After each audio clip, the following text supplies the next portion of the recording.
இது மருத்துவ காப்பீடு பத்தின மிக முக்கியமான தகவல்களோட ஒரு விரைவான சுருக்கம். ஹெல்த் இன்சூரன்ஸின் தமிழ் அப்படிங்கிற ஒரு சூப்பரான வழிகாட்டியோட சுருக்கம் தான் இது.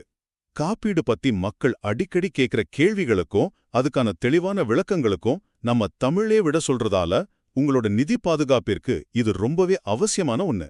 இதுல நம்ம தெரிஞ்சுக்க வேண்டிய 3 முக்கிய விஷயங்கள் இருக்கு. முதல்ல, மருத்துவ காப்பீட பத்தின உங்களோட மிக அடிப்படையான கேள்விகளை இந்த வழிகாட்டி நம்ம தாய்மொழியிலேயே ரொம்ப அழகா கையாளுது. இன்சூரன்ஸ் துறையோட கடினமான வார்த்தைகள் உங்களுக்கு ஒரு புரியாத புதிரா இருக்கா? உதாரணமா, பிரீமியம் அப்படின்னா நீங்க கட்டுற பணம், சம் இன்சர்ட் அப்படின்னா கம்பெனி உங்களுக்கு தர்ற அதிகபட்ச பாதுகாப்பு தொகை. இந்த மாதிரி விஷயங்களை நம்ம தமிழ்ல கேட்கும்போது ஏதோ ஒரு நெருங்கிய நண்பர் அக்கறையா உட்காந்து விளக்குற மாதிரி அவ்வளோ ஈஸியா புரியுது இல்லையா? இரண்டாவதா, பாலிசி எடுக்கும்போது வர்ற பொதுவான குழப்பங்களுக்கு இது நேரடி தீர்வு கொடுக்குது. இந்த கேள்விகள் நிஜமாவே நமக்கு பயன்படுமா அப்படின்னு நீங்க நினைக்கலாம். கண்டிப்பாங்க.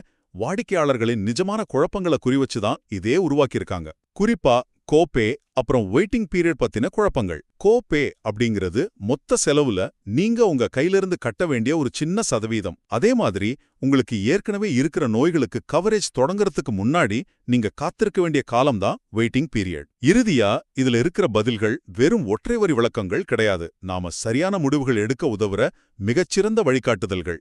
ஒரு எடுத்துக்காட்டுக்கு, பாலிசில ரூம் ரெண்ட், அதாவது அறையின் வாடகை வரம்ப நீங்க கவனிக்காம விட்டா நீங்க கேட்கிற மொத்த கிளைம் தொகையும் எப்படி பெருமளவு குறைக்கப்படும் அப்படிங்கறத இது ரொம்ப தெளிவா உணர்த்துது.